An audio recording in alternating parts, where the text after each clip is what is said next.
Just a few miles east of Ten Sleep, Wyoming, on the hill behind me, you have the culmination and the end of violence in the sheepmen-cattlemen wars. And as a brief overview, generally this area of Wyoming was cattlemen country. It was open range, and the cattlemen often believed that sheep would poison the land, that their droppings would make it impossible for the cattle to drink out of the wells, that they would bring disease, that they would overgraze, and they even objected to how badly the sheep just stunk. And what they also didn't like was that the sheepmen, the shepherds, tended to be more nomadic and more poor, and the cattlemen up here would have a lot of power and influence. So it was agreed in 1908 between the sheepmen and cattlemen factions that the creek, Ten Sleep Creek, which ran north to south, would be a dividing line, and they called it a deadline, heavily implying what would happen if you crossed it.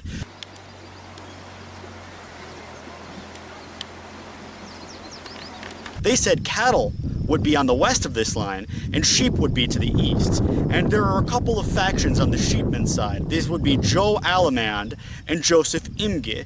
Joe Alamand was a very liked figure in his community. He was a sheepman, but he was very friendly, and everybody kind of thought he was a good guy. But Joseph Imgur was a German immigrant. He was a lot more hot-headed, and he was kind of influential to local sheepmen. He could convince them to do a lot of things that they wouldn't normally do, and also Imgur gained this hot-headed temper because he used to be a cattleman. Understand, cattlemen believed that going over to the sheepmen's side was basically an infraction that you couldn't repair. It was unforgivable. If you were a cattleman, went to a sheepman's side, that was taking the easy street, and they really disliked him for it. But because he used to be a leader amongst the cattlemen, he believed that he would be able to team up with Joe Alamand, cross the deadline, and go deep into cattle territory, graze their sheep because the grass was longer, and then come on back.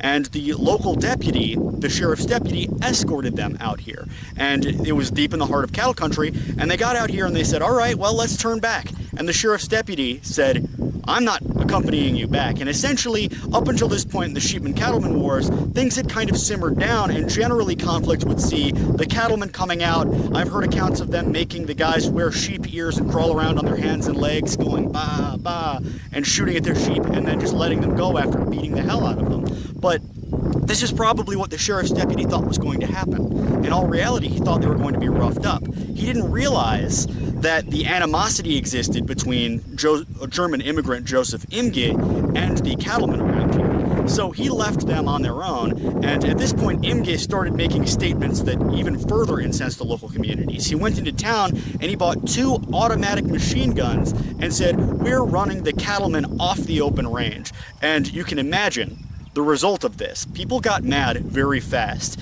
And Joe Alamand was kind of just along for the ride, along with 5 other people. It was a party of 7 folks who were camped out on this hill up here.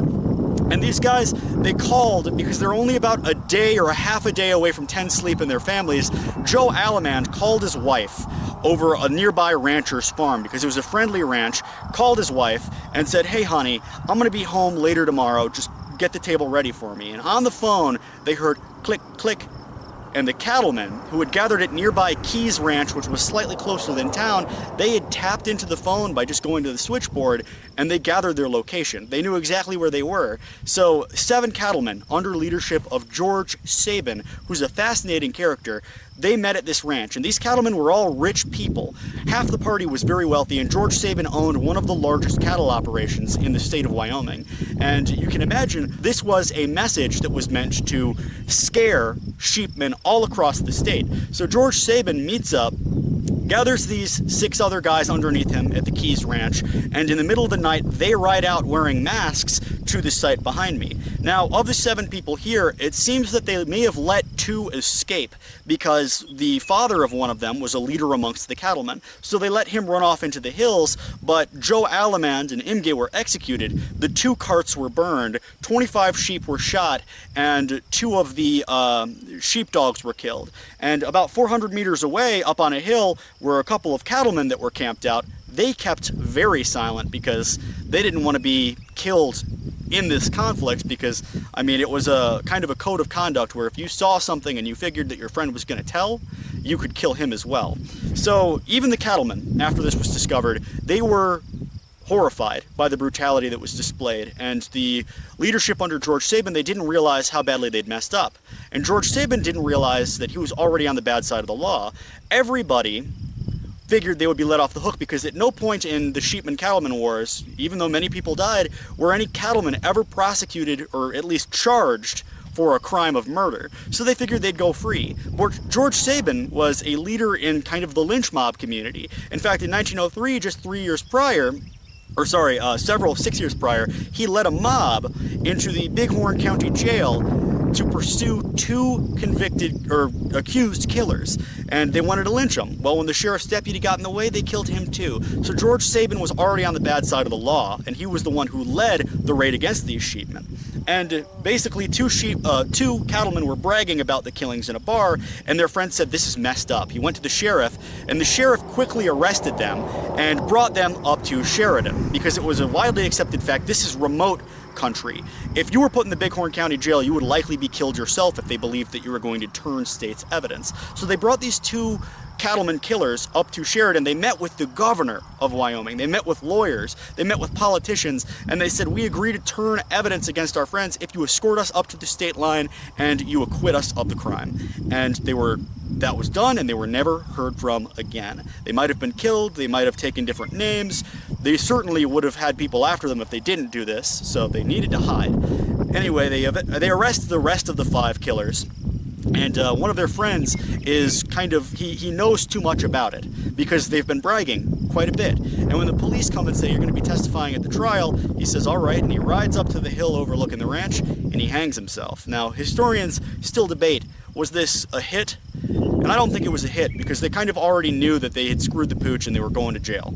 So I think that the friend kept to the gentlemanly agreement that you would rather die than turn evidence against your friends. So he went and he hanged himself. The rest were sentenced, particularly George Saban, to between 3 years and life in prison. George Saban was given a 25-year sentence, and when he was out on a work detail in 1913, he vanished, and no one ever saw George Saban again. So around this 10 Sleep Creek raid, you have several mysterious disappearances, things that we don't know what happened afterwards, and I think that is fascinating. But after this, it basically ended the sheepmen-cattlemen wars. The brutality here was something that nobody ever wanted to repeat again, and it never happened again, at least as far as we know. At the Pioneer Museum here in Ten Sleep, Wyoming, which is just a little bit west of the Ten Sleep Creek and the deadline, you have a sheep wagon. And I think it's interesting, technically, per the old rules in the early 1900s, this sheep wagon is still within sheep herder territory, per the agreement between the sheepmen and the cattlemen. And this is at the same museum, the larger, more well-preserved sheep wagon, and it looks actually really well done.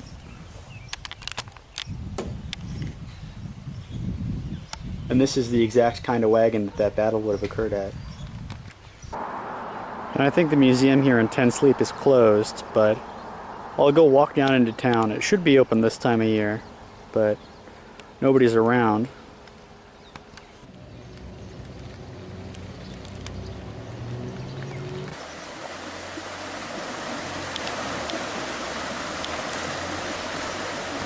George Saban basically was a leader in the community. He had one of the largest cattle operations. He was incredibly wealthy, and he led the cattle interests in this area of northern Wyoming. And after the Ten Sleep Creek murders, he was convicted in 1909, sentenced to 25 years in jail. In 1913, he escaped while working on just a work detail, basically a chain gang, and no one ever heard from him again. As far as I've been able to tell, his wife never said that she received any letters from him. And he made enemies of a lot of people. He made the cattlemen look bad. That was bad PR for them, so they could have killed him. The sheepmen could have killed him because he had attacked and killed 5 of their own in the most brutal way possible. But the sheepmen didn't have the kind of political influence needed to pull something like that off.